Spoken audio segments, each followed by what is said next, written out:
It's kind of funny. I've strategically grown my channel significantly over the last couple of months. And as I've done so, someone with 70,000 followers on an online forum took one of my videos out of context and called me a Nazi. Quite frankly, I think it was my name that tipped him off. Muslim the Nazi, the white supremacist Arab. Let me be very clear. I in no way condone racism or racial supremacy. In fact, If the Nazis come on my block, I'm gripping my Glock.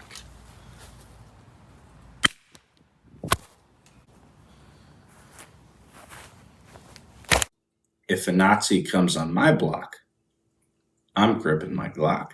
I'm actually very complimented by this non-factual ad hominem attack because several people I respect dearly in the political community have been called Nazis as well, including Ben Shapiro, ironically enough, a Jew, and Jordan Peterson, as well as a few others. And I say let the opposition come because actually this gave me a really good idea for a new video. I want to tell you the reason I'm so vocal about Nazis. And it's because most people alive in America today would totally have been Nazis had they lived in Germany during World War II. And with that controversial sentence, which undoubtedly hurt some feelings, let me play a little song for you guys to lighten the mood. They're so fake, oh no. The forecast said that there'd be snowflakes. Whoa, you can make us see it your way. No way. Gasoline and propane, more flames. Oh no, no more snowflakes. Now, we left off on a cliffhanger before our little feel-good song, but don't worry, I won't leave you there for long. Why would I say that most Americans would have been Nazis if they had lived in Germany during World War II? Well, let me start with this. There is an organization in this country that has gained a lot of political momentum that is focused exclusively on race. And specifically, those who belong to that movement are of one particular ethnic group. The members of that group blame another race of millions of people for their problems and believe that they should pay for the wrongs their ancestors may or may not have committed hundreds of years ago. I believe it's time to start the national, full-blown conversation about reparations in this country. There is also a phraseology on the left that is used to illustrate that certain people's opinions or contributions to certain conversations aren't as relevant solely because of the color of their skin. This movement has also been known to vandalize, burn down, and attack anyone or anything that disagrees with them.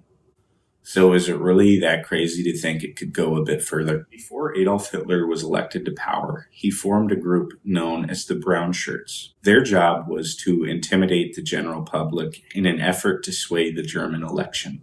They would burn down, destroy, vandalize, and attack at random and en masse all across the country. Historians believe that the reason for this was to illustrate the fact that the German police at the time were powerless to stop the Brown Shirts from exacting vigilante-style revenge on any of their political opponents.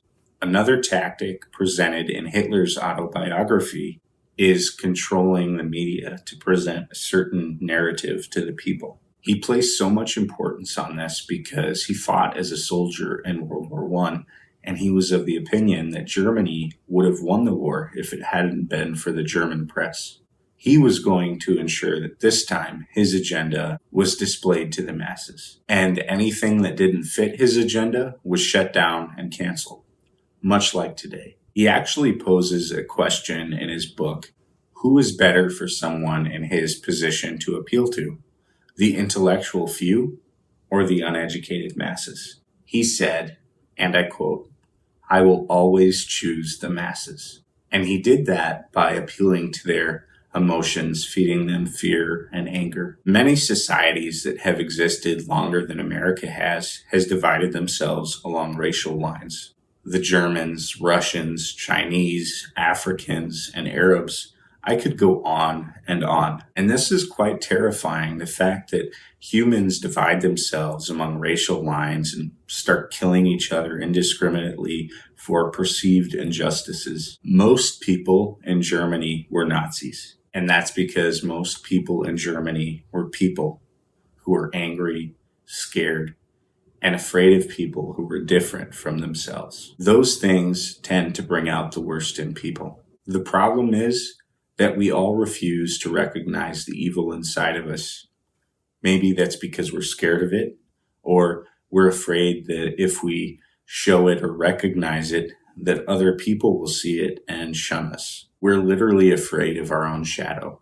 And the shadow is actually something I want to discuss in the future on this channel. But for now, I'll leave you with this. One of the most profound quotes I've ever heard is that a tree that reaches up to heaven has roots that reach down to hell. This means we can't be good if we don't even have a concept of the evil we may be confronted with inside of ourselves when fear and anger arise in us. We can't want to sit on the heights unless we're willing to plant the seeds and do the work to get there. So if you tell yourself that you wouldn't be a Nazi in Germany during World War II, either you're the vast exception or you're being dishonest with yourself. You don't know what you're capable of. Being dangerous isn't bad. Being powerful is the only way you can be moral. Because if you're harmless, you're not moral. You're just prey. A bunny doesn't not eat you because he's a nice guy. He doesn't eat you because he's a bunny. We run away from being powerful or being able to inflict harm. But what we don't understand is it's not our ability that makes us good or bad, but it's our choices. Here's my challenge to you. Be honest with yourself. Find out who you really are and what you're capable of. And if you don't know how to do that, that's okay. Keep on the journey with me. My channel is dedicated to helping you find out. I'm Muslim Alanizi. I really hope you enjoyed the video. If you did, smash that like button for the YouTube algorithm and subscribe for future content. Thank you and have a great day.